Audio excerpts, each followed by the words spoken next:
साथियों नमस्कार, जय हिंद। साथियों, आज संविधान दिवस है। पूरे देश में संविधान दिवस हर वर्ष 26 नवंबर को मनाया जाता है, क्योंकि आज ही के दिन भारतीय संविधान को संविधान सभा द्वारा औपचारिक रूप से अपनाया गया था, अंगीकृत, अधिनियमित और आत्मार्पित किया गया था। आइए जानते हैं कि क्यों मनाया जाता है संविधान दिवस। भारत के प्रत्येक नागरिकों के बीच संविधान के प्रति जागरूकता लाने के लिए और संवैधानिक मूल्यों को प्रचार करने के लिए, प्रसार करने के लिए जो वर्तमान की सरकार है, इसने बीड़ा उठाया और साल 2015 में 26 नवंबर को संविधान दिवस के तौर पर फैसला किया गया। तब से संविधान दिवस को एक विशेष दिन के रूप में मनाया जा रहा है। साथियों, आप जानते हैं कि संविधान दिवस का उद्देश्य क्या है। भारत के संविधान को तैयार करने में कुल 2 साल 11 महीने और 18 दिन लगे। संविधान दिवस को मनाने का मुख्य उद्देश्य उन मनीषियों और महापुरुषों को याद करना है जिन्होंने इस पवित्र ग्रंथ के निर्माण में अपना योगदान दिया। ये दिन बाबा साहब अम्बेडकर को श्रद्धापूर्वक श्रद्धांजलि देने का है, उन मनीषियों को याद करने का है जिनके अंदर देशभक्ति की भावना इतनी प्रबल थी। देश के अंदर कैसे सुशासन की व्यवस्था स्थापित किया जाए, इस प्रयास में वे लगे रहे और चर्चा महीनों तक संसद में बैठकर इस पर विचार किया, मंथन किया और हमारे सामने एक पवित्र ग्रंथ प्रस्तुत किया। साथियों, संविधान दिवस का महत्व क्या है? संविधान दिवस के अवसर पर हमें न केवल स्वतंत्र भारत का नागरिक होने का एहसास होता है, बल्कि संविधान में उल्लिखित जो हमारे मौलिक अधिकार हैं, समानता का अधिकार और भी जितने अधिकार हैं, इसे हमें जानने का, समझने का और अपना हक जानने का विचार मिलता है। और साथ ही मूल कर्तव्यों से हमें नागरिक के तौर पर अपनी जिम्मेदारियां याद करने की एक प्रयास होता है। मूल कर्तव्य के माध्यम से हम नागरिक होने के नाते अपनी जिम्मेदारियों को समझने का प्रयास करते हैं। साथियों, अब जानते हैं कि संविधान की हमें जरूरत क्यों पड़ी।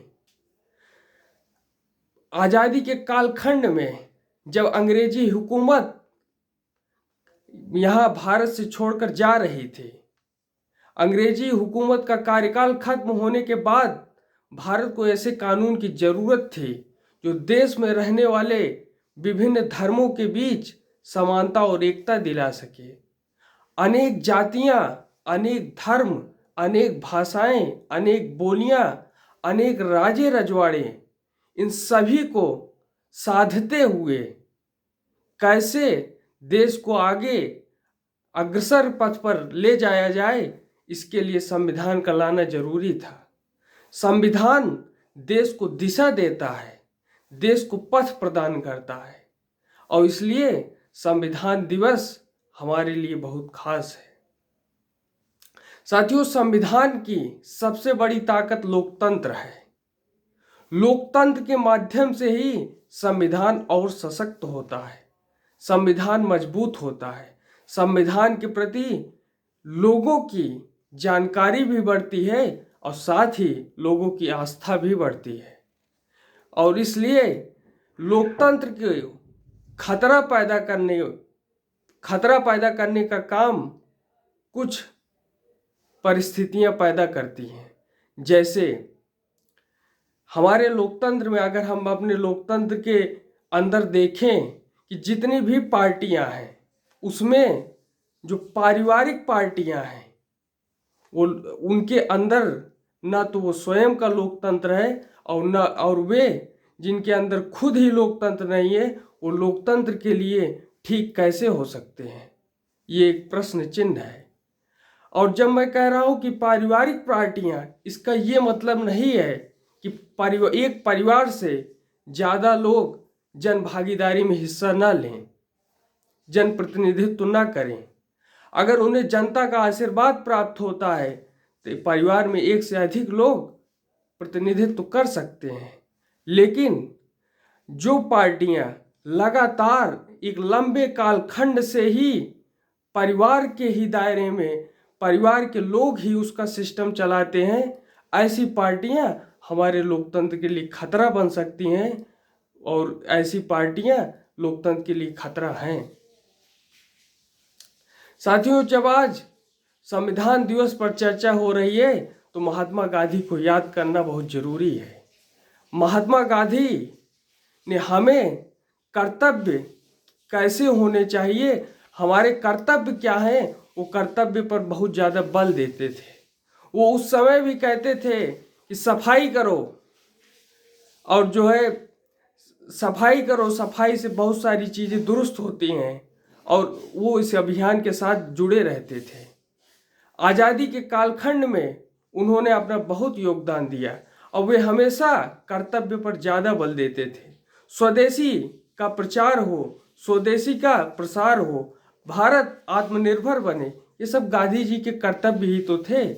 जो बीज गांधी जी लोगों को भीतर डालना चाहते थे, वो बहुत ही भारत के स्वतंत्र होने के बाद वटवृक्ष बन जाना चाहिए था, लेकिन उसे उसमें रोका गया।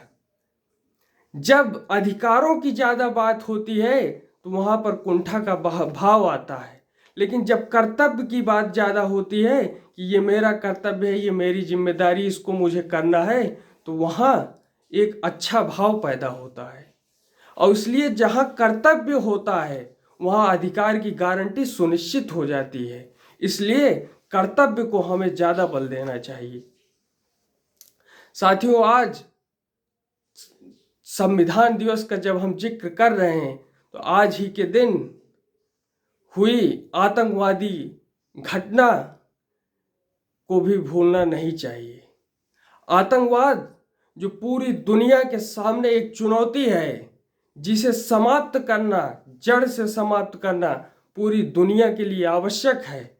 आतंकवाद जो पूरी मानवता के लिए खतरा है, और जिसको अभी तक संयुक्त राष्ट्र ने ये तक डिसाइड नहीं किया कि इसकी परिभाषा क्या है, हम किन लोगों को आतंकवादी कहें, किन लोगों को आतंकवाद कहें, इसकी परिभाषा अभी तक नहीं तय की गई है। इस आतंकवाद पर हमें प्रहार करने की आवश्यकता है।